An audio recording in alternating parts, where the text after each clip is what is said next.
All right. It's that time. It's time for Beyond Sight and Sound. Let's do this.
Would you like to optimize your success out in the field?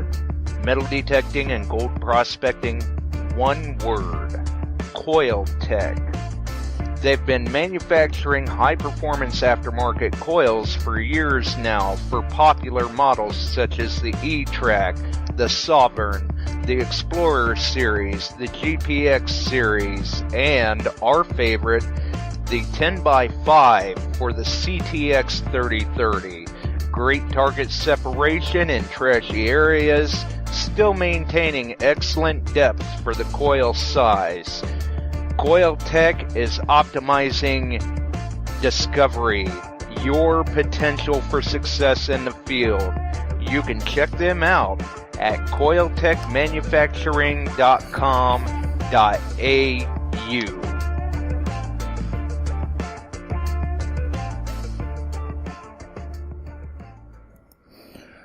All right, we're back and we're live once again. You are listening to Beyond Sight and Sound, metal detecting and treasure hunting radio for all the really cool digging people out there. And when I look into the chat, I see, as clockwork, HomeFinders first through the house. I see Suki's in, Mark, the Ohio Relic Hunter, Mike, Jesse. A lot of them dropping in tonight. You guys are already on the ball. Wow. Great to see, definitely great to see everyone welcoming one another. Good to see everyone back again. As usual, we're here on Wednesdays, we're here on Sundays, 8 p.m. Eastern, always 8 p.m. Eastern. You can find us on Spreaker, right here. You can follow us on iTunes and many of the other distribution avenues. You can follow us over on Facebook, the Beyond Sight and Sound page, the Beyond Sight and Sound group, and many of the other wonderful groups out there. World of Tokens, Dirt Digging PA, the All Metal Mode group, Ohio Relic Hunter, Relic News, and Magnet Fishing USA would be a good one to mention tonight. If you're not a member of that one, by all means, you should check it out. A lot of interesting finds get posted over there by a lot of great people, definitely. And as we see this weekend, Detective All. Man, what an event. Can't wait to hear from Chuck on how things went over there. He looks like he had a blast. We see that Jocelyn was over. I believe Aquachigger was over there, so good to see Bo out again. There were a number of other ones over there as well. But it looked like everyone had a great time. It was great to see the announcement of the upcoming MineLab Equinox, as well as their new pinpointer.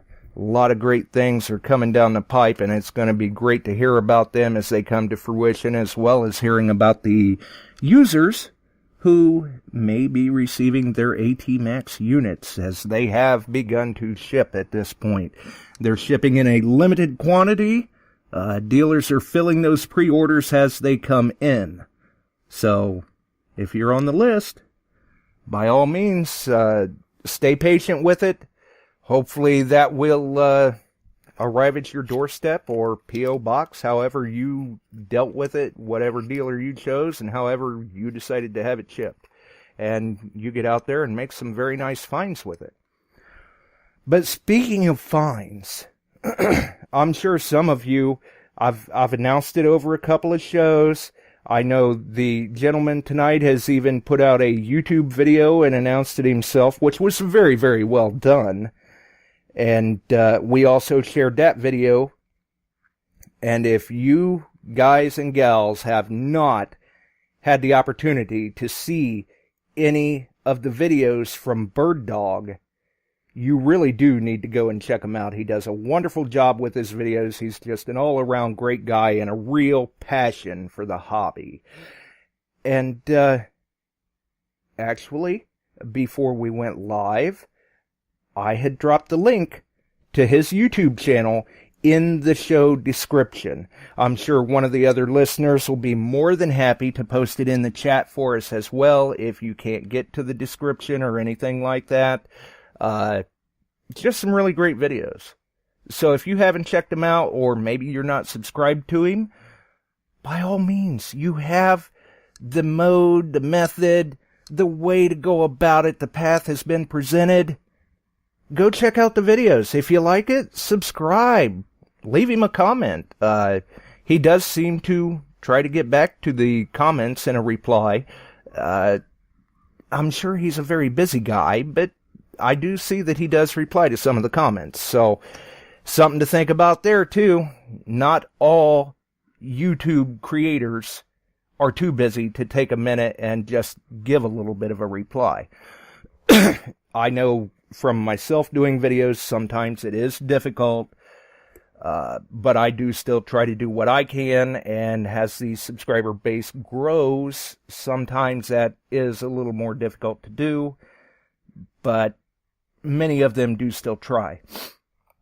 But enough about that. You know, I mean, we've got this guy sitting in here and everything. He's great to talk to. Let's hear from him and see what has been going on in a day in the life of the BirdDogg. How's it going, Chris? It's going really well, Josh. Can you still hear me? Yeah. You sound great. Okay, good. Really good audio, I must say. Thank you. Yeah, it sounds pretty good on my end too, so Skype's working out pretty good for us tonight. And obviously, for those listening, speaking of audio, as I've mentioned in the last few shows, sometimes there is some post-production changes. I'm still not sure how the distribution venues take that, so you'll always get the best clarity audio right here on Spreaker. Even if the distribution channels don't take it, Spreaker does. So for those that listen to the archives, I guess that gives you a little bit of something different, because you never know what's going to change in the shows. Kind of like editing videos. Yeah. Editing videos is quite the task, but it's a lot of fun to get to try and do it and put together a story on YouTube about what you've been doing. And had a lot of opportunity to do metal detecting videos there on YouTube, so it's been fun trying to tell some stories of days out, you know, doing what I have a passion for and looking for relics from days gone by. So it's a great medium for people to be able to document their lives, I think. Absolutely, and I see where Ohio Relic Hunter dropped the link for your channel into the chat, so thanks to him for doing that. I guess for some of the people who may not know, just how did you get involved in the hobby? Like, is this something you were exposed to as a child, or you just all of a sudden up in one day said, hey, you know, I was on YouTube and I saw this guy called Aqua Chigger, and you know what he was doing? I wanted to go buy a machine myself. Or how did that come about? It was nothing like that. I grew up as a kid out in Colonial, Virginia, in the Yorktown, Gloucester area. And there was a lot of history there from the Revolutionary War and the Civil War. And my father was into relic hunting when I was a kid. And, of course, even as a young child in Kentucky, we would go arrowhead hunting. And then when we moved to Colonial, Virginia, he started metal detecting. And I was a young kid, and I wasn't much into it at the time. But I remember my dad going all the time and coming home with Colonial silver and coppers and Colonial buttons and all sorts of things, Civil War relics. So I kind of was exposed to it a lot as a child. And as I grew older, as a teenager, my dad and I kind of grew apart and didn't really have the best of relationships, really. And he ended up sending me a metal detector for one of my birthdays or something. And it sat in the corner for months and months, and finally one of my friends said, "Hey, I've got a metal detector." His name's Tim Releva. And he said, "Hey, I've got a metal detector." And he said, "Why don't we go metal detecting?" So we went out and found an old house and knocked on the door and got permission. And that first day I found a button and I didn't know what it was. I called my dad and asked my dad about it and sent him pictures, and we talked every day pretty much since that day. So it really drew us closer. Of course, I immediately wanted to go out the next day again and look for something else. You know, I found a button and some coins. What can I find next? Right. And so it kind of just was the catalyst that brought me and my dad closer together again, which was a great thing. And it was the kind of catalyst that got me into relic hunting more. I did, like I said, as a kid, look for things all the time. And there was places in Yorktown where you could walk and find bullets right along the trenches as a kid, you know, in the 80s. Wow. And they were just everywhere. So I kind of always had the heart for it, just didn't really get into it deeply till my dad gave me that metal detector. What was your first machine? It was a Nautilus DMC-1. It was one of the early model Nautilus machines. And then I moved to a Nautilus DMC-2BA, and that was what I hunted with for a long, long time until I started water hunting. And then I, of course, I had to try a different machine because the Nautilus wasn't waterproof. Right, not going to work so well. It's like carrying a Scooby-Doo metal lunchbox around, you know, that thing was huge. But it's still, in my opinion, one of the best machines out there if the ground conditions are right for it. It is a good machine. Unfortunately, they're a little difficult to find anymore. They're getting harder and harder to find. And my dad and I tried to buy the ones that we saw for sale for a long time just because it got harder and harder to have them serviced. And the guy who was making them, he made them over in Coates, North Carolina, I believe it was. And he handmade them out of his garage. So it got harder and harder. He passed away, and I think somebody was supposed to have taken it over, but I haven't really seen anything new about them. And of course, it's such old school technology, it's kind of hard to sell people on a machine like that when there's so many machines with the bells and lights and whistles and things like that it's hard to sell somebody on a metal lunchbox with knobs sticking off of it, you know.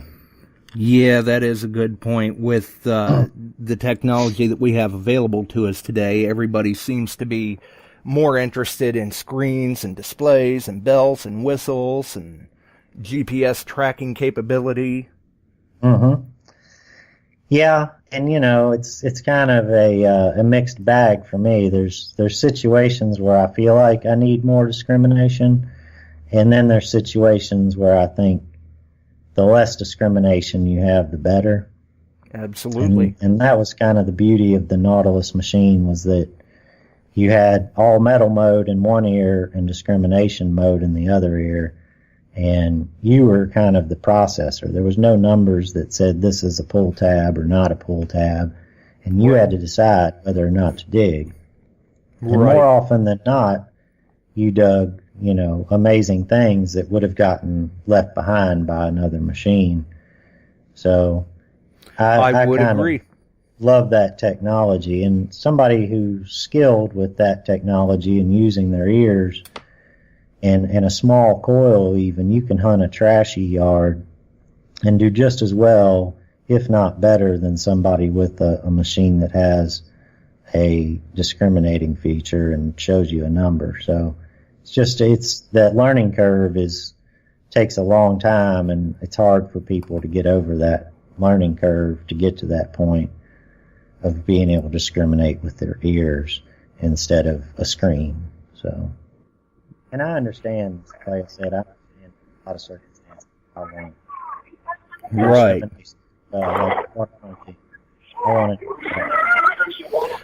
We've got a caller on with us already. Go ahead. You're on with BirdDogg and myself. Hey, BirdDogg, it's Digging with Seven. How you doing, buddy? Hey, Seven, I'm doing really well. Well, hello. I'm doing great. How are you guys tonight? Man, it's beautiful weather here in Tennessee. I'm just wishing the water would drop down. I see you've been digging a lot of great stuff down there with your buddy Jeff. Yeah. We moved on to some colonial sites. Our next two videos are going to be colonial sites, but we had a good run on Civil War sites there in Gallatin. You guys killed it. Yeah. What do you think about discrimination? What do I think about it? Yeah, machines with discrimination. Do you think that the screens help a lot, or that they can hinder you from digging stuff? Truthfully, I think it depends on what kind of hunting that you do. I do too. Right. If you're a Cohen shooter and you hunt, houses in like the 60s or something, I would say that discrimination is a good thing. But if you hunt Civil War sites or colonial sites where you're going to dig quite a bit, we run zero discrimination on our machines. Right. When we're hunting those kind of sites. And I think that you're pretty well the same way, aren't you? Yeah, and that's probably why I have such a preference for no discrimination. It's because I'm never coin shooting, I don't think, or very, very rarely am I. But I think it's just that I'm such a relic hunter at heart that it's hard for me to want to discriminate anything out, Well, and when you've got a certain task at hand, you're always better prepared if you have the right tool at your disposal. That's true. It depends on the site, and it depends on what detectors that you're using. I've recently bought a MindLab GPX. I run a little bit of iron reject on that, but you really don't have any discrimination on that machine. And years ago, I got used to listening to tones, and I'm just more comfortable now. Like with my AT Pro, I run it in Pro Zero, and I run it wide open. Right. And nice. I like listening to all those nails. Yeah, me too. Absolutely. Iron shows activity and occupation. Iron leads the way to the good finds. It does. And a lot of times, if you're running discrimination, you won't hear those good signals that are hiding in iron. Now I know some detectors pick the good signals out quicker, better. But any machine, I think, that you have used a whole lot and that you're accustomed to and listening to, and you know what it's telling you, if you run it wide open, you will find some good stuff in with the iron because you're just barely hearing it, But you're hearing it. Absolutely. Not to mention that with a number of machines out there, the more discrimination you're using, the less depth you're getting. Yeah.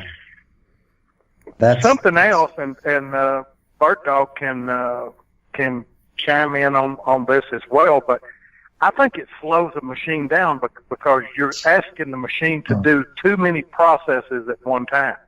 Yeah, I think so too, especially with the newer digital type machines. And, you know, if you say you run an AT Pro and you run your discrimination at 15 or 18, it might be that an item that you want to dig is just past that range, and it just cuts it out. So I think that it processing it, like you say, can slow the response down on it, put a little lag on it. And sometimes, for sure, like especially around here where I live, the soil's so hot, if you ran the discrimination on at all, you would definitely miss some targets, because a lot of times mini balls will sound like a little piece of iron to the AT Pro. If they're more than 7-8 inches deep, it'll just barely register on the low end of the scale. So you could miss a lot of targets like that.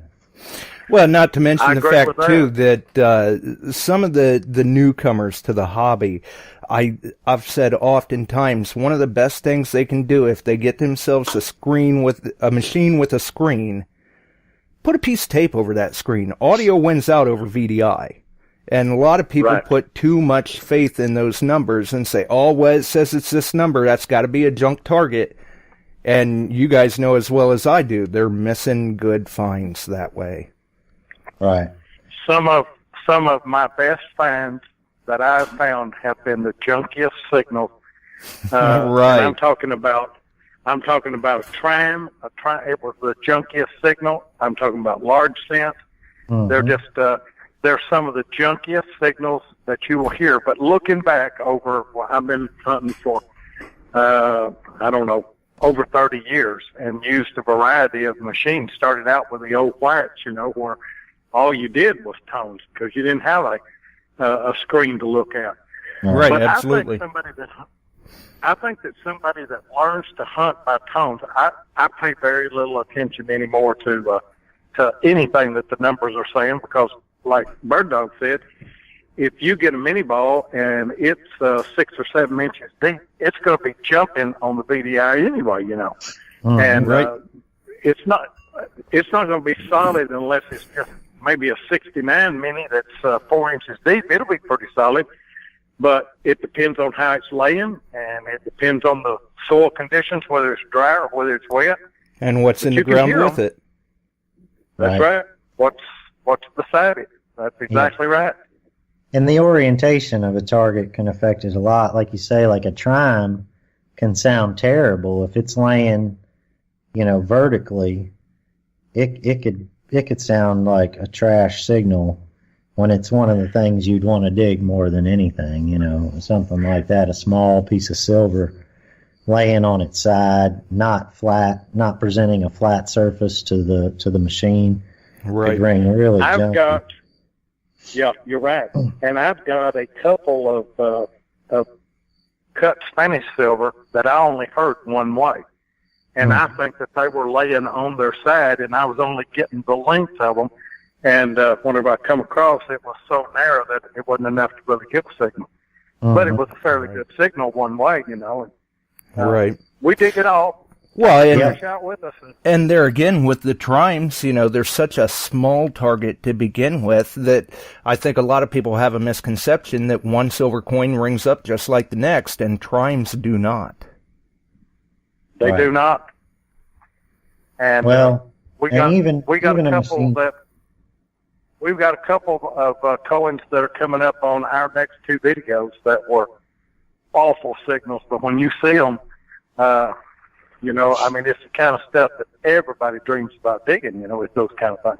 Mm-hmm. And that's why I say, that you just, you got to take a shot, and you look at the people that are successful diggers, and if they're honest with you, they're going to tell you they got a truckload of trash that they're taking home with them as well.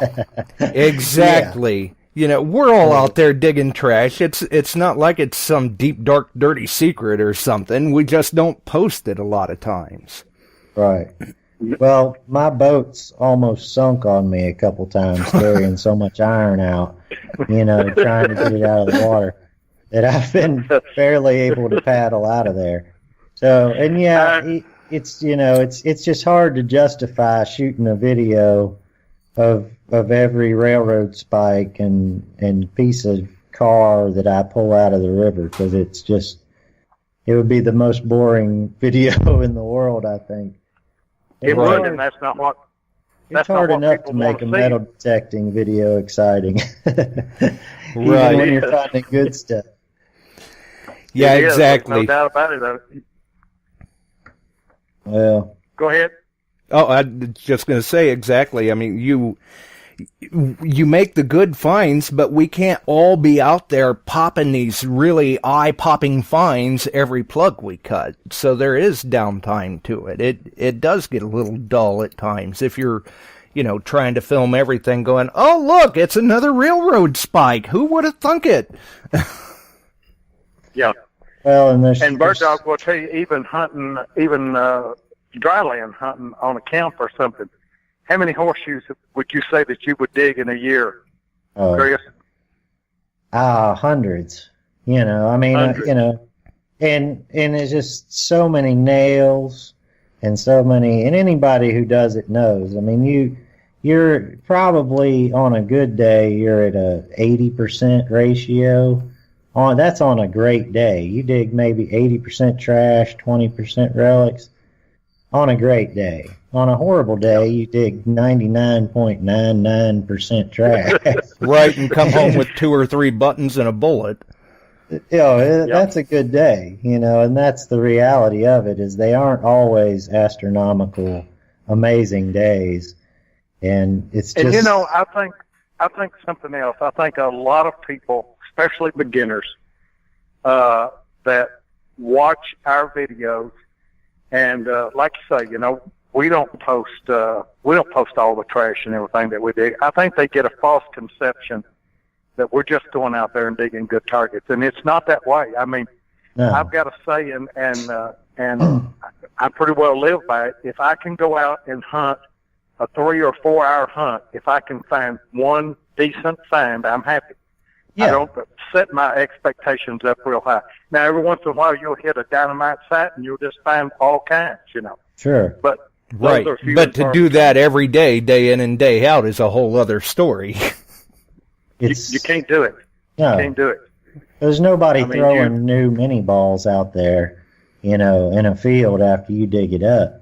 You That's dig right. up that field and you dig all the mini balls out of it, and you have to wait for somebody to go in there and deep plow it or something to maybe get a few more mini balls out of it. That's And right, nobody it's a deep plows non-renewable anymore. resource. Right. And yeah, like you say, nobody deep plows anymore. Everybody is no-till now, Yeah. or just real shallow plowing. And Right. yourself, most of the success of this hobby is research. That's It is. right. Walking and walking and walking. I mean, even after you narrow it down to a general area, you've still got a lot of walking to do, and if you miss an inch, you may miss a mile. There's been 1 or 2 sites that have really panned out for us that we almost left, and one of us found the target. And then we began to concentrate and slow down, Right, Well, that's a very good point. you could miss it by 2 inches. Yeah. You give up for the day and say there's nothing out there.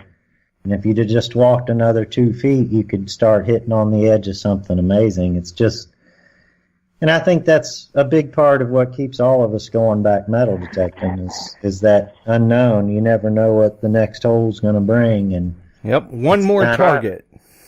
it's the thrill One more. of the discovery. One more.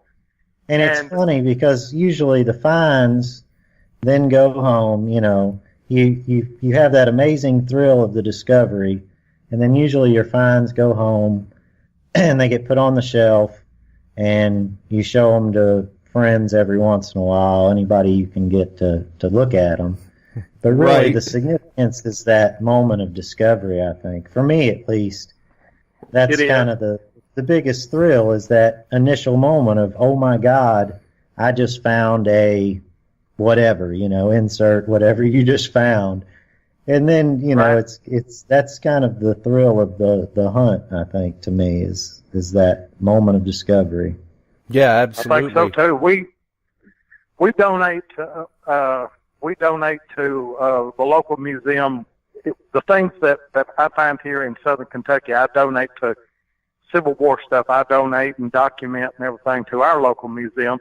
Mm-hmm. And then when me and Jeff hunt Middle Tennessee, but we do the same thing with a museum down there. But we've got a stipulation that those things are not going to go in a back room in a closet somewhere. We want them on display for everybody to see them. Oh, and if they want to take them off a display, then bring them back to us, because and I've also kind of, over the last year or two, been real lucky. The school system has contacted me, and I go to every school in my county once a year and give a Civil War presentation on the history in our area here. And I take some bullets and let those kids hold them and look at them and understand, what it was kind of like to be in the Civil War and everything. And nice. That's history, guys. That's history that we're losing, that our children are losing. More and more by the Absolutely. day. And I think, most anybody that you show Civil War stuff to that isn't involved in the hobby, you could show them any given item from the Civil War, other than the obvious ones. You could hand them a bullet or, an artillery shell, and they'd say, "What is it?" They have no clue what it is they're looking at. And you hand somebody a mini ball that's got a white patina on it, and they say, "Is it clay? Or what is it?" And there's just such a disconnect between what happened and what people understand of it, and Right. That's a very good point. There's a lot of levity to finding a Civil War relic.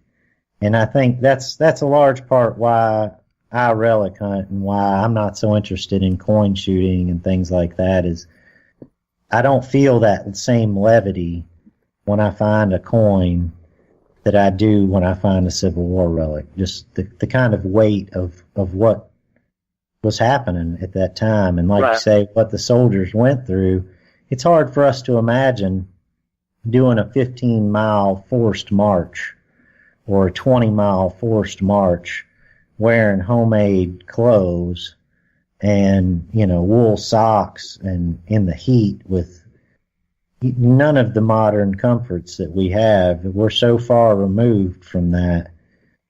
So, We are.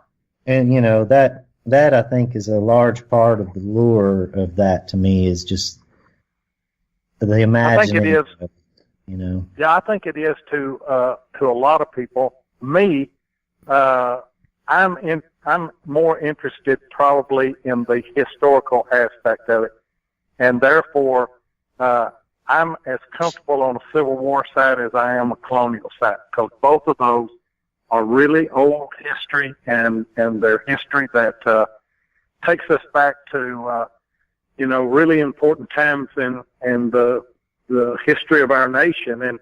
And a Mercury dime, I'll take it if I find it, but one of these days that's going to be history to somebody, but it's really not to me. I just don't have an appeal. Although I've done that kind of hunting, I just don't have the appeal to go out and find 10 or 15 Mercury dimes, but I don't have anything against people that do. I'm the same way. Right. I'm after the old history. And not to mention the fact that you figure when you go out like this, you put in your research and you're out on the site and you recover that mini ball or that artillery shell or colonial button or shoe buckle. It's such a personal item in a sense. You're the first person to touch that since the last person lost it, 150 plus years ago. It can be a humbling experience. Years ago. Yeah. Right. Yeah. Recently, in fact, I think it was on our last video, I found a bar that went on a soldier's shoulder bullet. Yes, and the way that it was made, we knew the research that I did on it. I figured out that the captain's bar, which would have two of those little bars on each side of the shoulder board, had certain kind of arch lines, and the first lieutenant had diagonal straight lines. Well, this was a first lieutenant, and we had a lot of history on the camp. We actually knew who the first lieutenant was because he'd been brought up on charges. And to my knowledge, that is the only really, really old relic that I've been able to put a name on. I know the soldier that wore that. And it's not a great find, but to me, the historical aspect of it, it's probably the greatest Civil War find that I've ever made. Now, a lot of people would look at it and say, well, I'd rather have a U.S. plate or a CS plate or something other. I hadn't. I'd rather have this because I've got, I know who wore it, and I know a lot of history about the guy. Right. When you can find that certain item and be able to tie it together with the story or find the story behind the item, it makes that find so much more of a significant find to the person who recovered it. That they're proud to display it, they're proud to show it off and educate others on the story behind it. Yeah. You're exactly right. And that's another find if I'd have been running discrimination. And on our AT Pro, we run in iron disc. We turn the iron audio off. We run in iron disc and run 0. And this thing only beeped one way, and it was in the low 20s.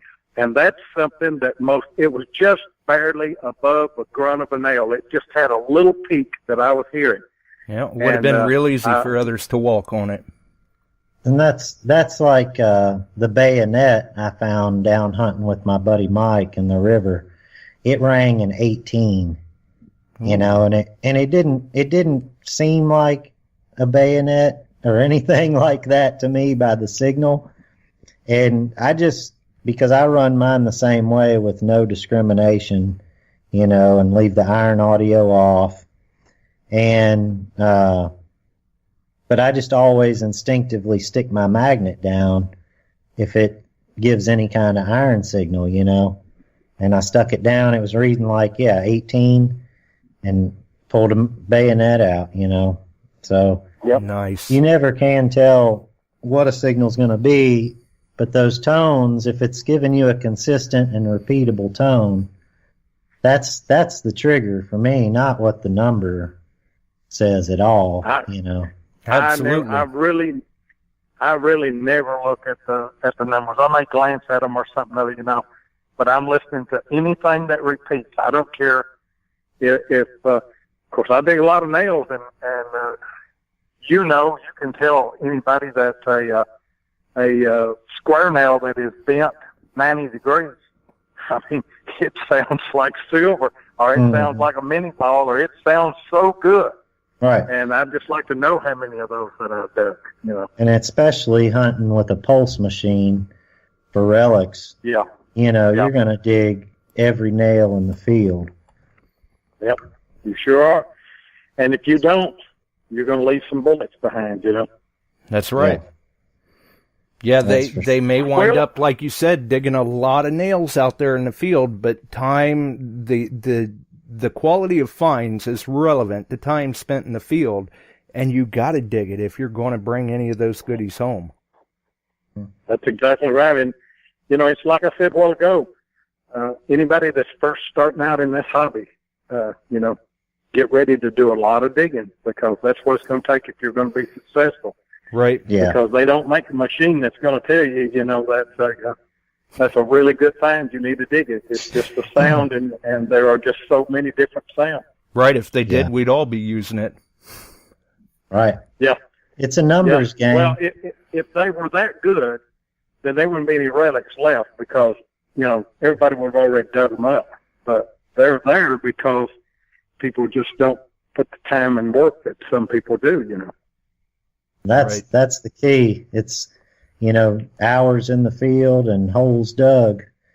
Because, like you said, you bring home a trunk full of trash every time, and it's just, nobody really sees that watching a YouTube video, it's just... And nobody, you may be sitting in the comfort of your home watching a video that one of us or somebody else has put together.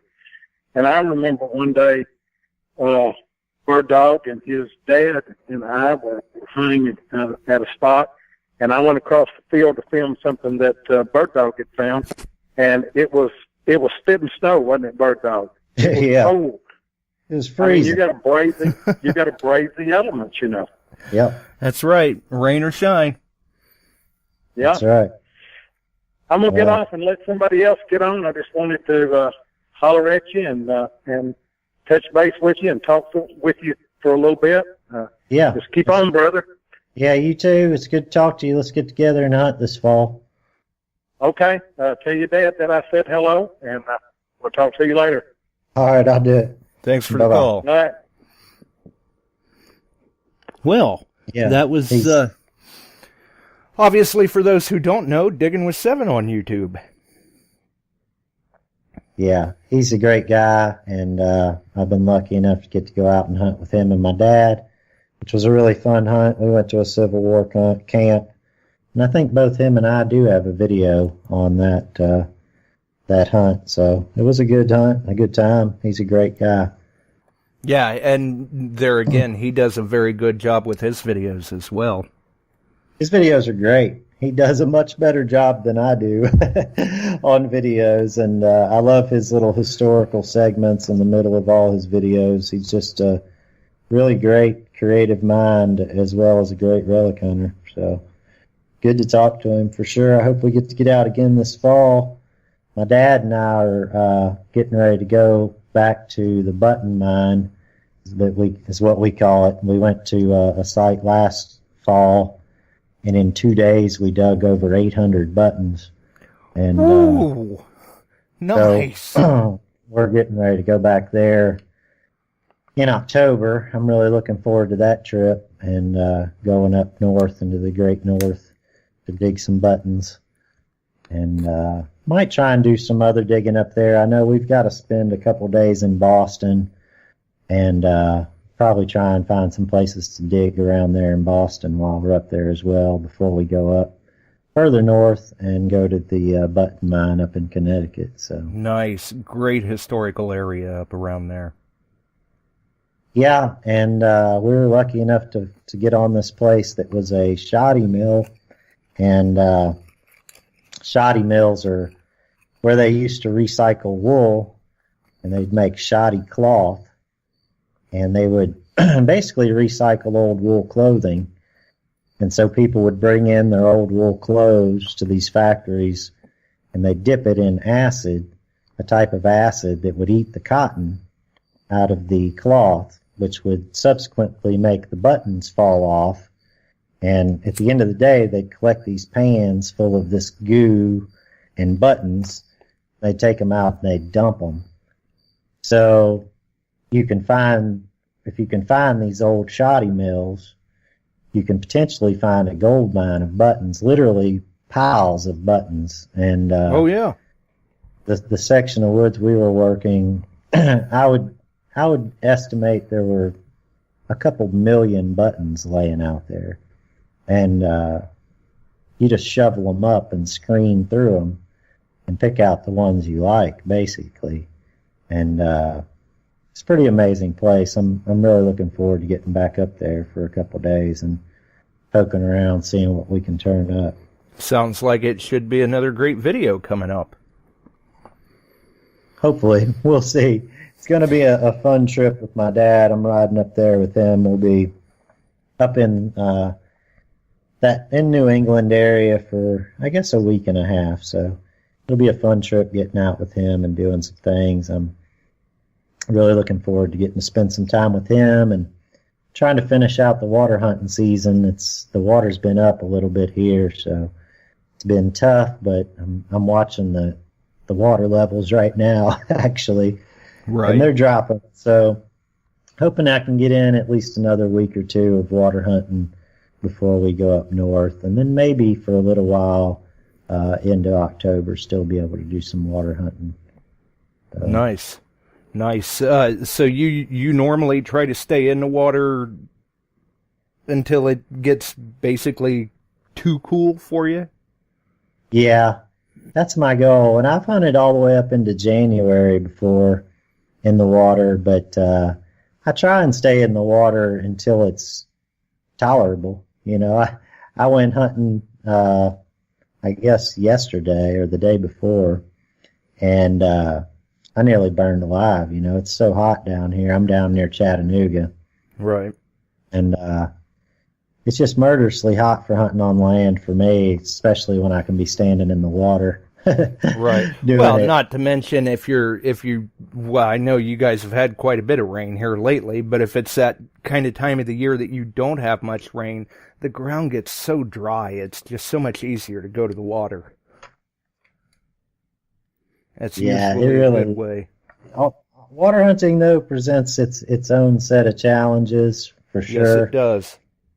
It's, in a lot of ways, I think it's a whole lot more difficult than land hunting, and it's certainly more dangerous than land hunting. There's a lot of absolutely. It's a whole different ball game. Yeah, and there's a lot of things you have to factor in: the water levels, the water temperature, how far away you're going to be from help if something would go wrong. Right. The current. And the current. A lot of the places I hunt, the water's like standing in chocolate milk. So while you're walking, you can't see if you're getting ready to walk into tree branches or other hazards underwater. So there's times you'll be walking and you're up to your knees and you take one step and you're in water that's 20 feet deep, you know, right. and moving. So it has its own hazards for sure. Oh, yeah, and at that point, if you do step into one of those, depth changes, it's a little hard to try to swim when you're holding on to your detector. Your detector and a pick and maybe a backpack with stuff in it. And oh, yeah. It's, it's definitely a more dangerous proposition than going out in a farm field or a lawn hunting, and it takes not only a lot of specialized equipment, but a specialized skill set to be able to do it successfully. And absolutely, you've constantly got to be aware of your surroundings. Yeah, it could turn deadly quick, especially, you tether your metal detector to you so it doesn't wash away in the current, but at the same time, that becomes a death trap if something like that does happen, where you find yourself trying to swim with a metal detector and headphone wires and a pick and a digs bag and all those things tied to you. So it can be very dangerous. Yeah. And even just being out in a wilderness situation, if you're by yourself and you fall and break your ankle, you could be a long way from help. So exactly. If something does go wrong, you could be a long way from home. Yeah, a long way from anybody being able to find you. Yeah, and things in that situation, if it happens, things can get ugly quick. Oh yeah. Well, there's a lot of times where I've gotten in and paddled, 7 or 8 miles in a day down a river, and it would be hard to say, for me, even if I called 911, to even tell them where I was. I'm in the river. Yeah. Or if you've even got service. I mean, in the technology we're in, it's great, but there are still some areas that it's dicey to have cell service. Yeah, for certain. But water hunting's been very rewarding for me, and it's about like land hunting. It's all about time spent in the water, and it's a numbers game like any other metal detecting trip. The more holes you dig, the more numbers you get. And back to what Seven was saying, if you want to get on relics these days, you have to research, and not research the well-known sites, but research the deeply hidden, hard-to-find sites, because that's where stuff is getting found the most these days. If it's something that's in every history book, on every street sign, you're probably not going to find as much in those areas. Absolutely. The sites that are easier to find, it only stands to reason. Everybody and their brother's been there before you. Right. Doesn't mean you won't find anything, but you're going to have to work for it. You're going to have to work for it. And I think that's the case everywhere these days, and very rarely do you stumble into a spot that is just amazing these days. I think it's a lot more work-centric to find good relics these days. You have to put in a lot more hours, a lot more time, and cover a lot more ground. Yeah, you've definitely got to be persistent and determined and not get frustrated very easily. I think that's the thing that a lot of newcomers, that's probably one of the first hurdles that they hit, is it's, especially coming into the hobby, it's easy to get frustrated. It is very easy to get frustrated. And I remember going on my first specific Civil War relic hunting trip, and I was with my dad and some of his buddies, and they were all finding relics, Civil War relics, and I was walking around like, wait, what sound do I want to dig? You know, trying to figure out exactly what tones I was supposed to dig, and just that feeling of frustration for a long time of trying to learn what to dig and what not to dig. And unfortunately, it can't be learned overnight or anything. You got to put a lot of time in the field with your machine and understand what it's telling you. A whole lot of time. And, you know, being a person who hunts with several different machines now, it's even more tricky at times, I think, to try and keep my mind on what's important, you know, digging those repeatable signals, things like that, not getting distracted by the numbers on machines that have them. Right. Although that's a good point. It's very helpful for me in the water, and that's really the only time I tend to lean a little bit more on those numbers is in the water, because there's some numbers that come back very specific. An artillery shell is generally going to sound a specific way, and it's going to have a specific set of numbers. And a mini ball, too, in the water, because typically things aren't going to be very deep in the water that you're hunting for. And that's why I use a smaller coil in the water, is because it's much easier to maneuver, and typically in the areas of the water where you actually will find relics, which are going to be either hard pack bottom or bedrock bottom. You need to be able to separate those targets. You definitely need to be able to separate them, and you need to be able to isolate it so that you're not fishing around underwater for 30, 40 minutes looking for one target. And that's very easy to do in water hunting until you've kind of gotten into a routine of figuring out how to pinpoint a target that's underwater that you can't necessarily see and that you may have to dive underwater to try and get. Especially when you're in water that, like you said, it's murky, there's no visibility. Right. Mud, if you imagine trying to dive for a mini ball in a vat of chocolate milk, it's you see nothing. It's all by feel. And when there's current involved and those types of things, you have to really work into a routine of being able to dive for a mini ball. And some people, when they're first starting, will spend 30 minutes trying to get one mini ball out from under the water. It's a lot of recovery effort sometimes in those murky, nasty water situations. Absolutely. Especially if you're in an area with current, because when you go to duck under that water, you may think you're in the right spot, but then you find out many times you weren't. Right. And I've started using my pick. I'll try and dig my pick into the ground under the water and hold myself in position. But my friends Ron and Tim, I've been hunting with them some in the water, and they use a dive belt with weights on it to hold them down. So it's been something I've been thinking about doing, although it scares me a little bit. Being such a little guy, I'm such a tiny guy, I'm kind of scared to strap weights to myself in the river, too. Right, kind of going, I'm out here to dig bullets and artillery shells. I don't think it's a good idea to strap a bunch of lead around my waist. Well, especially when I may take one of those steps off into a 10-foot deep hole or 20-foot deep hole. Right. And be sinking to the bottom. Yeah, definitely not a good situation to be in at all. And you've done quite a bit of hunting with the AT Pro, too, I see in your videos. Yeah, I use the AT Pro pretty much exclusively for water hunting. I don't use it a lot on land, although I have and used it with some success on land, but it's definitely my go-to for water hunting right now, simply because I haven't tried any of the other water machines, so it's kind of what I'm used to.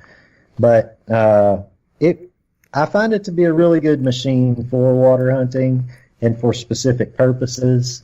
Like, I think hunting in yards and situations like that, when I hunt with the AT Pro and my small coil, it does really well. It definitely does good for me in the water. Like I said, it's pretty easy for me to tell if there's a big hunk of iron underwater, which is largely what I'm looking for when I'm out water hunting, is artillery shells or pieces of guns or things like that. So right, maybe even able a cannonball. Yeah, sure. And being able to tell when it is a cannonball or if it's just a piece of junk is really helpful for me with water hunting. It allows me to move a lot faster. And oh, absolutely. It saves you time in the field where you're not burning it up trying to recover the junk item, and maybe can move on and find a few more good ones. Right. And, it's a lot of that is knowing what you're hunting for. If you're specifically hunting for artillery shells, it's pretty easy to move through an area really fast and skip.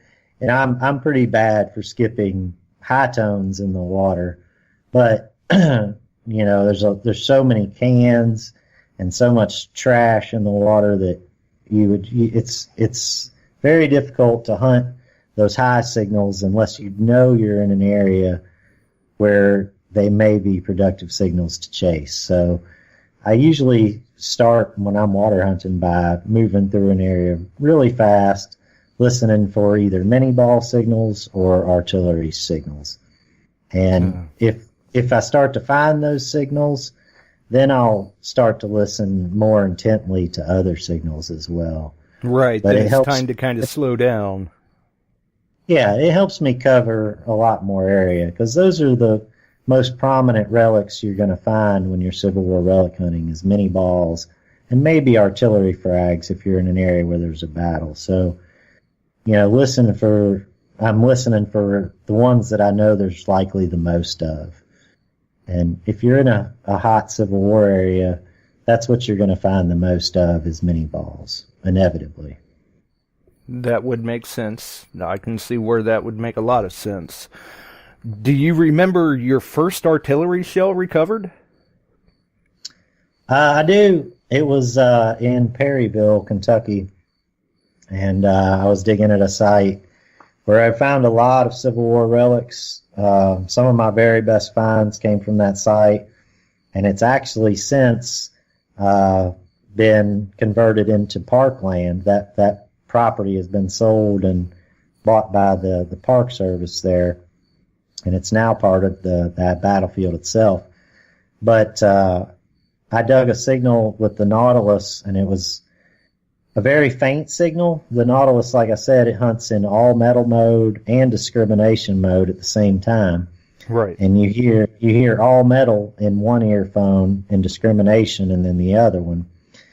And I was just getting a faint signal in the all metal mode, and I dug and dug and dug, and it was kind of a swampy area. And I ended up breaking my shovel, actually. It was kind of a long dig. I mean, I dug and dug, and I broke my shovel. I went back to the car to get another shovel. I came back, and a horse had chewed through my headphone wires while I had gone to the car. So I just about gave up on it. But I kept digging and digging, and it was a 6-pound solid shot, a Confederate 6-pound solid shot. And it was fired from the position where Claiborne's troops had been. So it's a pretty neat find, and definitely one of my more memorable finds. And but that wasn't really kind of,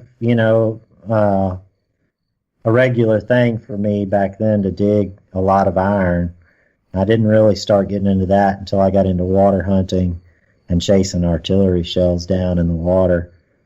And that's one thing that the AT Pro definitely enabled me to do, because they do produce, artillery shells produce such a specific kind of signal to that machine that it allows you, like I said, to kind of cherry pick for artillery. And that's why I think I've enjoyed using that machine so much, is it really allows me to fly through an area specifically looking for artillery, you know.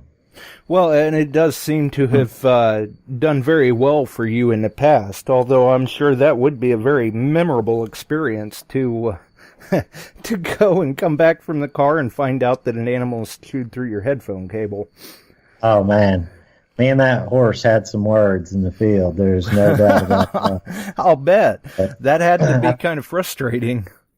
I think he was attracted to the salt from my sweat, really. That's what it was. I think he was licking the salt and just ended up chewing through the wires. But luckily, I was able to wire them back together, actually, in the field that day, and electrical tape them back together and still make them work. But it had been a rough day. I broke the shovel, and the horse ate my headphones. But I did get a cannonball out of the experience, so it was a good find. And then I didn't find another whole artillery shell until I started water hunting.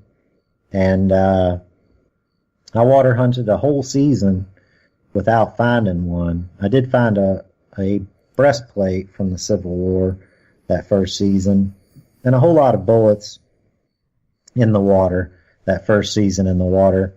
But it wasn't until near the end of the season that I found a spot and just started finding artillery shells all over the place. I think we ended up, between my dad and I, getting 17 of them out of a section of creek that was maybe 30 feet long and 20 feet across.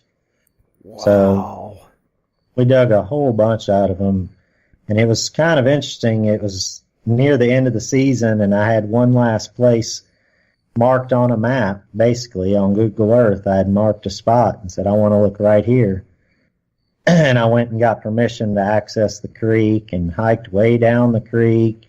It was probably a mile down the creek you had to hike, and got to where I had marked my X on Google Earth and started hunting and started finding artillery shells. It was pretty neat.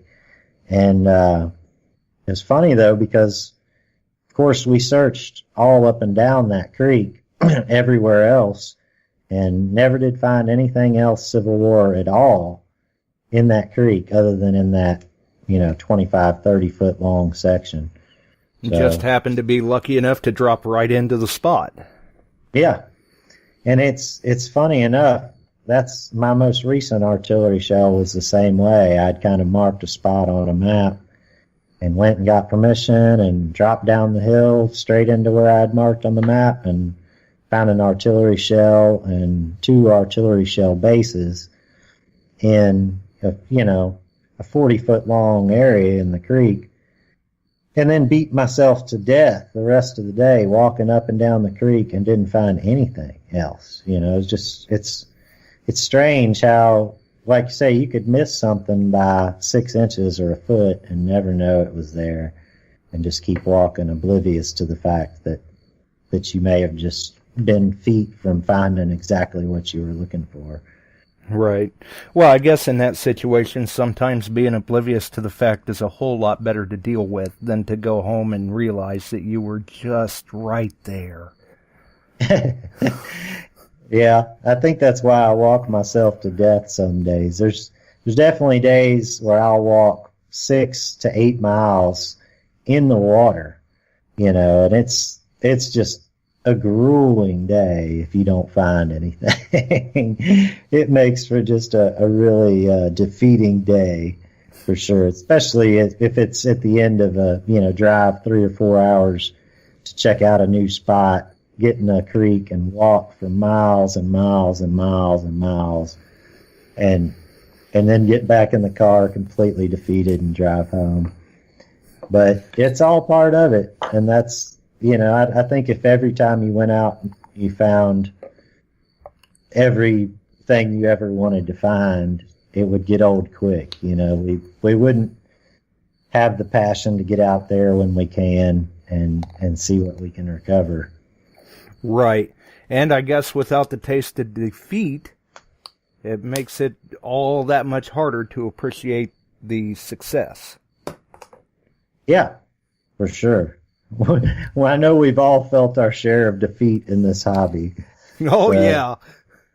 And that's, I think, how you're able to deal with that goes a long way towards how successful you are.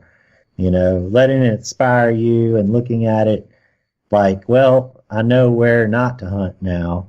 Exactly. I know where the finds aren't. Now I just have to find where they are.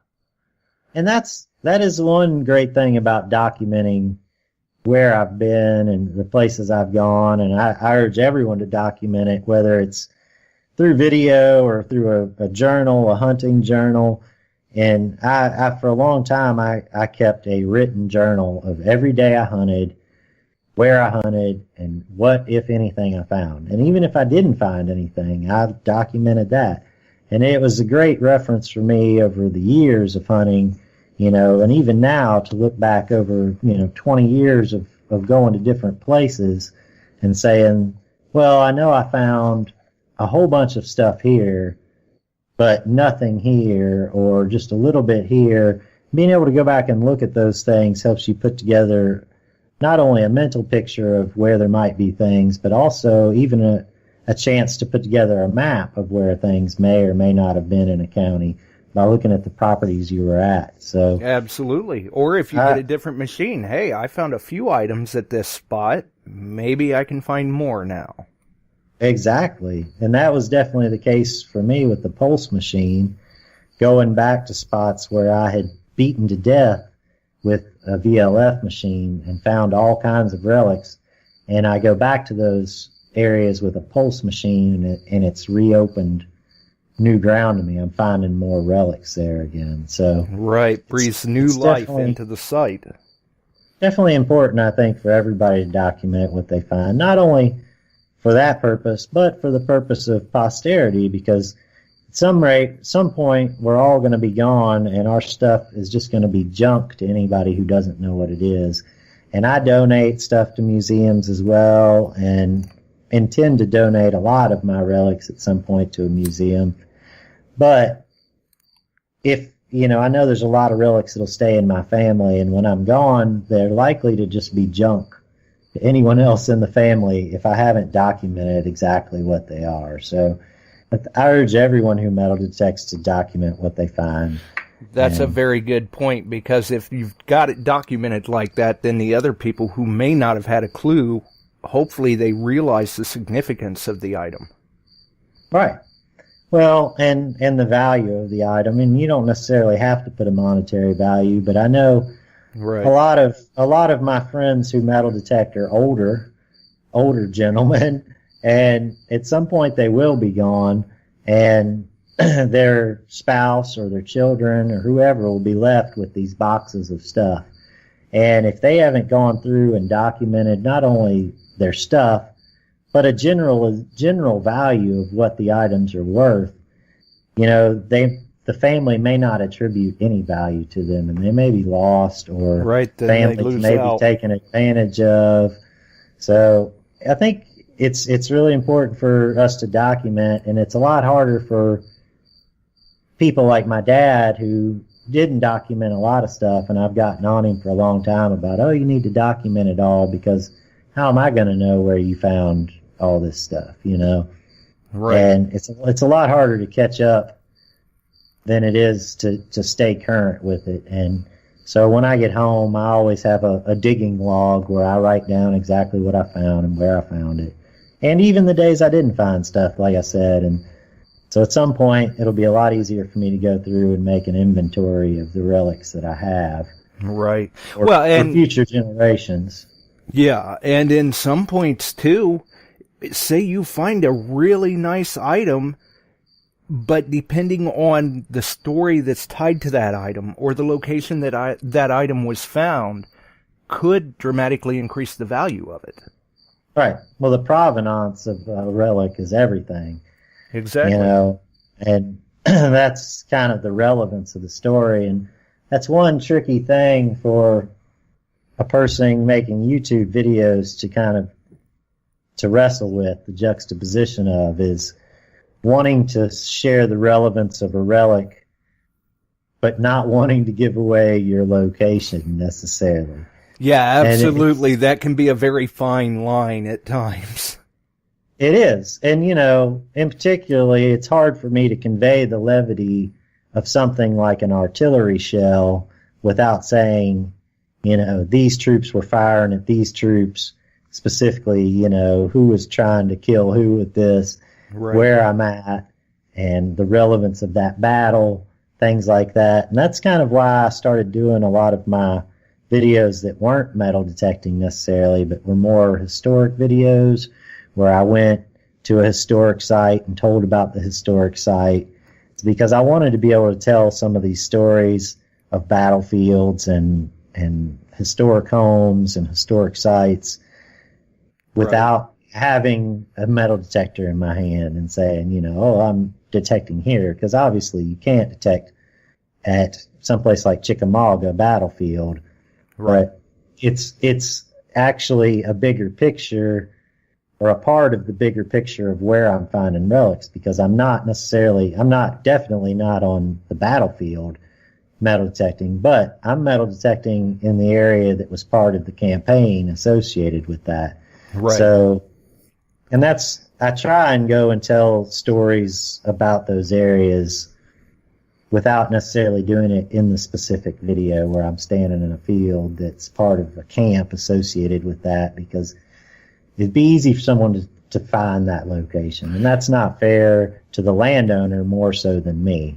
Absolutely. If I've gotten permission there, that's one thing, but they don't need 100 other people knocking on the door because they saw a video where I said, oh, I'm, standing here. So right. It does kind of come into a privacy issue. Plus, if you let out too much information, there's many of the rest of us out there researching too and putting two and two together going, oh yeah, I know where he is. Oh yeah. And that's happened to me a number of times, where I've just gotten a little too liberal with the angle of my camera. Right. It had people definitely say, oh, I know exactly where you're at. And I don't mind personally. Like I said, I'd gladly take people to those spots. It's more an issue of the landowner to me, and not wanting to burden them with who knows how many people showing up all of a sudden. So it's a fine line making metal detecting videos, and it's tough because there's a lot of shots that I would like to get, and I use a drone in a lot of my videos, and I would love to be able to just get the beautiful cinematic full landscape drone shot of where I'm metal detecting, but in so many instances it would fully disclose where I'm at. Right. I know I've got tough. Plenty of junk footage myself where I get back to the house and review it on the computer and go, well, crap. I can't post that. Yeah. And it's something you kind of always have to be conscious of shooting those videos. And it's an interesting process in and of itself, just making the videos. And like we were talking about earlier, trying to make a video that retains the attention of people who want to watch metal detecting videos, but still kind of fulfills your need as the person creating the video to be able to preserve that day and the way you felt about that day. Right. So, and still walk that fine line where not too much information is disclosed. Right. Just enough where I'll remember when I'm an old man where I was. Exactly. So, what kind of cameras do you use in your videos? Largely for my water hunting videos, I use GoPros. I've got the Session, GoPro Sessions, and I also have an older Olympic camera that I use as a backup and to shoot a lot of time lapses with. And then I also have a DSLR, a Nikon that I use for kind of my more controlled shots when I'm at home or when I'm doing experiments. And I do a lot of crazy stuff on my channel. Sometimes I make glass, or I play music, or try a weird experiment. Like I tried melting camp lead, Civil War camp lead, and making buttons, field casting Civil War buttons, which nice. there was a lot of soldiers who did that in the field. They would cast their own buttons from lead. So I just wanted to see how hard it would be, so I did an experiment with that. And a lot of my videos like that, where I'm at home making art or making music or trying experiments, I'll definitely use that DSLR camera. But in the field, I'm pretty much exclusively shooting with a GoPro. And so that has its limitations as well, trying to make videos with just a GoPro. And then in the water, where audio can be very difficult to capture, it has its own limitations for sure. Right. Yeah, it's there again, it's kind of a whole different ball game, because it's a little difficult to get a good close-up shot on a GoPro. Oh yeah. It's very difficult. And it's difficult to tell a story sometimes without being able to change your range of view, as you could with a DSLR, being able to zoom in and out, and you kind of have a limited scope, if you will, just by the amount of area that the camera captures. So, right. Very good point indeed. I guess we've kind of ran on for a little while, but if you've got a few more minutes, let's cover your experience with magnet fishing. Yeah, that is a great idea, because actually in the morning I'm going to go magnet fishing at a new spot with the owner of Brute Magnetics, who really? Yeah, and he's kind of become a buddy of mine. His name's Clay. Yeah. And he's a really nice guy. He is. And he's local here to me. He's right over in Georgia. And I reached out to him after watching Zach Bird's video and just told him, hey, I'm local and I'd love to talk to you about your magnet company, and I'm interested in trying it for my channel, and just because it seems like a neat little alternative to metal detecting. And actually there's a lot of deep holes that I've always wanted to drop a magnet in that I couldn't necessarily metal detect in. Right. So I linked up with him, and he gave me some magnets to try out, and really had a lot of fun the few times I've gotten out and tried it. And I really like his company because he's really interested in making the perfect magnet fishing magnet.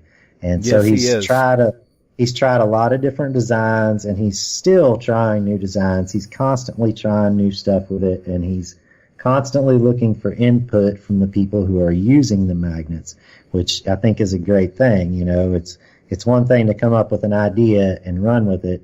It's another thing to be willing to change your idea based on what other people are saying. So I really like the fact that he's so willing to try and make the perfect magnet fishing magnet. So tomorrow we're going to go to a section of river, and he and I are going to go try out some magnet fishing, see what we can turn up. We've got high hopes but low expectations of this section of river. Right. So I'm really hoping that we'll find some stuff. And like I say, I'm relatively new to magnet fishing, but I've really enjoyed it. Every time I went out, I was kind of pleasantly surprised at how much fun it actually is.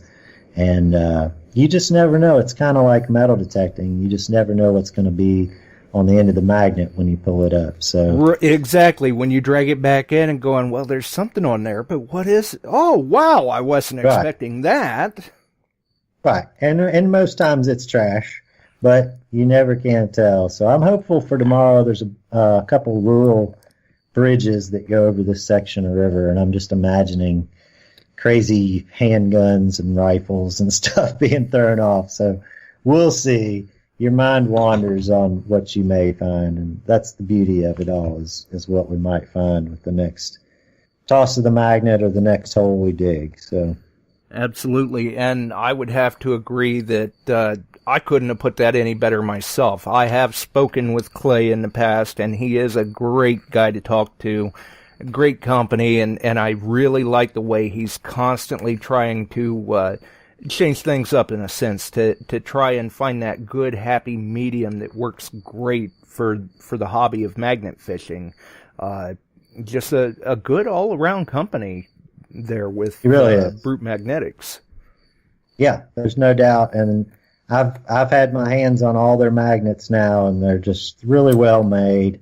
And a lot of thought has been put into the design. And like I said, he's continually working on new stuff and taking input and trying new stuff. So really looking forward to getting out with him tomorrow and seeing what we come up with. So, right.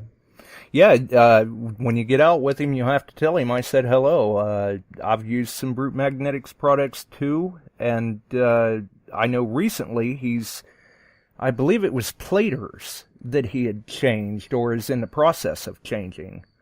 And should be receiving more of those in, I think he said, in the next month, probably. Yeah, and I just got to try one of his new magnets. It's a double-sided magnet, and I really like the way that one works, just because no matter which way it lands right, and then if you're dragging it along the bottom, it stays oriented properly. So it's a really nice magnet that they've got going. So looking forward to doing some product testing tomorrow for sure. And that's a relatively new design, as well as the cone magnet that Brute Magnetics is offering now. Yeah, the cone magnet is a great magnet as well, and a really a testament to his ingenuity and his willingness to try new designs to see what works best. And that's what he's interested in more than anything, is designing the best working magnet for magnet fishing. So I really encourage anybody who's interested in magnet fishing to check out Brute Magnetics, because they really, like I said, I think he's on the cutting edge of magnet fishing technology. So I believe so as well. And not to mention, when you're looking for a good quality magnet for magnet fishing, some of these websites are just cluttered, for a term. Yeah. And Brute Magnetics is very, very streamlined, user-friendly, easy to navigate. Right. And a lot of if you look on Amazon at just random magnets and things like that, it's so easy to be confused is this strong enough?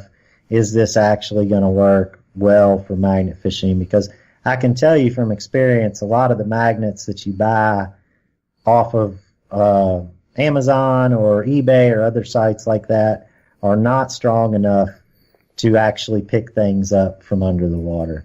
And I tell you this just from having tried a lot of different magnets when I've been out metal detecting. If with a smaller magnet, if you stick it down and say there's a cannonball down there, you're never going to pick it up ever. Right. And so you need for something, I personally believe you need at least 300 to 500 pounds of magnetic force coming off a neodymium magnet. And mine is right around 500 pounds that I use when I'm metal detecting. And that can even be difficult at times on an artillery shell if there's a big buildup of crust or anything like that around the shell. Even can still be tricky to pick up a shell with it. Absolutely. If there's a lot of corrosion on it, it's hard to get, for that magnet to really latch on. So stronger is better. It is more dangerous and it's more sketchy at times, but if you really want to pick stuff up, you need a strong magnet. So right. Use a good quality rope, good knots, and most importantly, thread locker. You don't want to lose that magnet once you've purchased it. No, I know this from experience. You definitely can. You definitely can lose one if you don't thread lock it. So, yeah, but they're a great tool even for somebody who just wants to metal detect in the water, because there are those instances where you find holes that are too deep, and it's nice to have a magnet you can just toss in like that and drag back to you and see if you might come across something. So. Or even keep one mounted to the handle of your pick. Yeah, and that's what I have is one mounted to my pick. And like I said, it's a 500-pound one. It's very strong. Something like a horseshoe. If your finger got between the horseshoe and that magnet, it would probably hurt pretty good. So, yeah, not the place to have your finger at that point. Definitely not.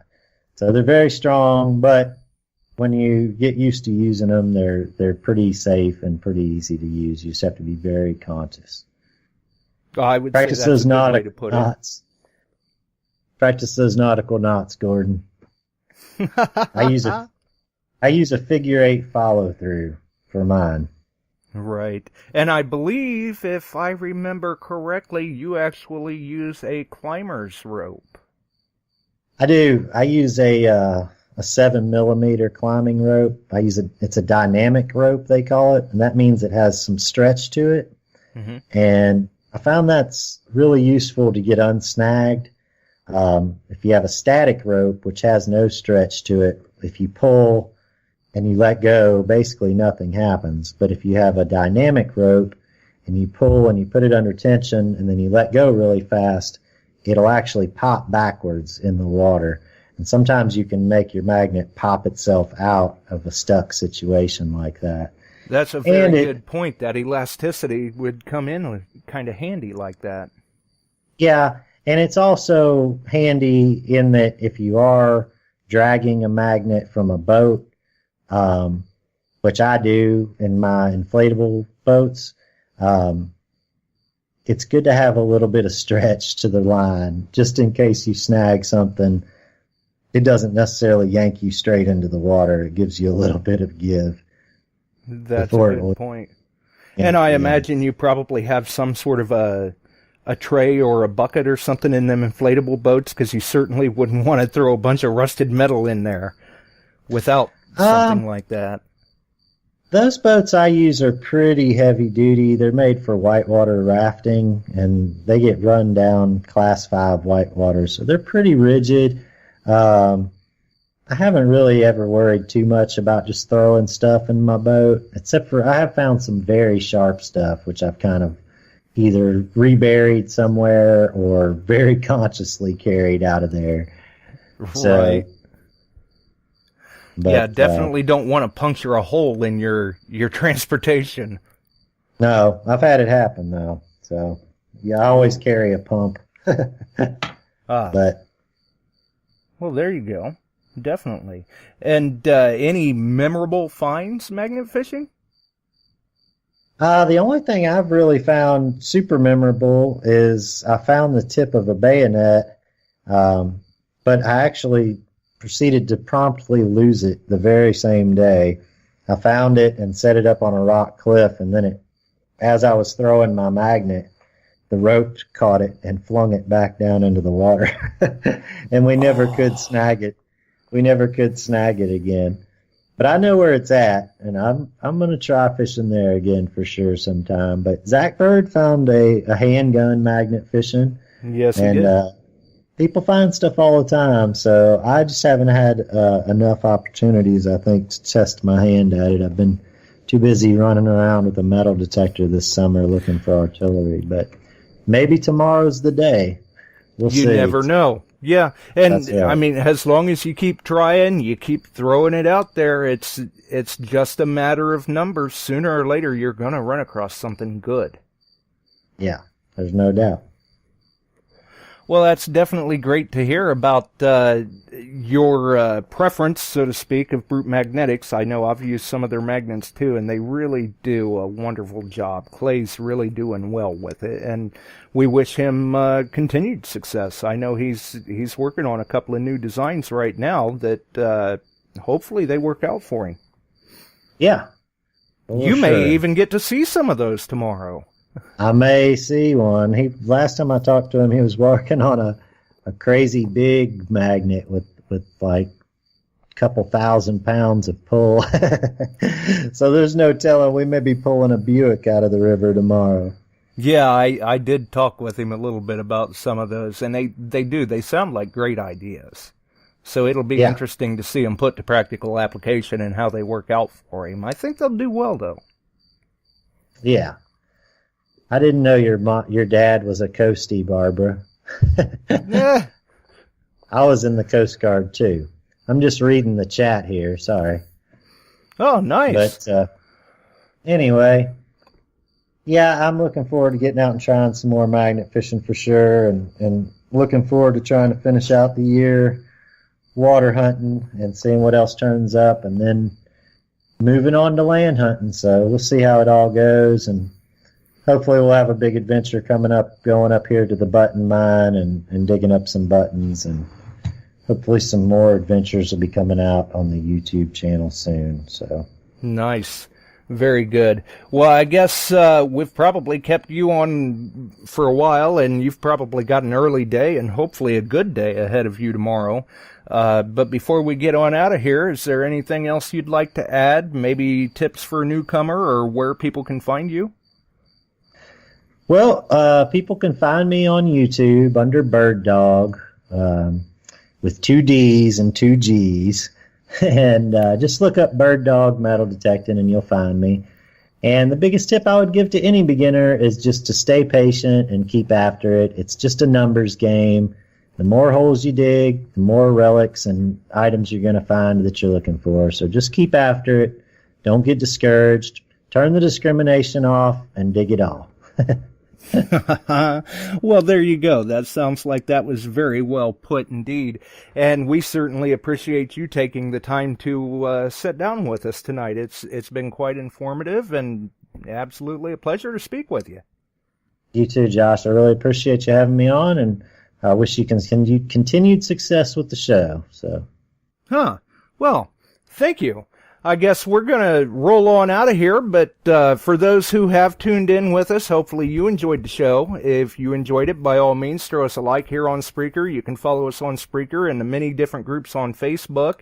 I guess, check out BirdDogg's YouTube channel. It's in the chat. It's in the description of the show. And, subscribe if you're not subscribed to him. Leave him a comment, anything like that. Let him know you're watching. Let him know you heard about him here. And if you're looking for a good magnet to do some magnet fishing, by all means, reach out to Clay at Brute Magnetics. Let him know you heard about his product on Beyond Sight and Sound. And, it'll be a good time. Clay will definitely give you a good price on a quality product. And it'll work well for you, get you out there, get you trying it, and all of that. So I guess we're going to roll the music, and we're going to head on out of here. For everyone else, it's that time to go. Have a wonderful evening. We'll see you over on the pages.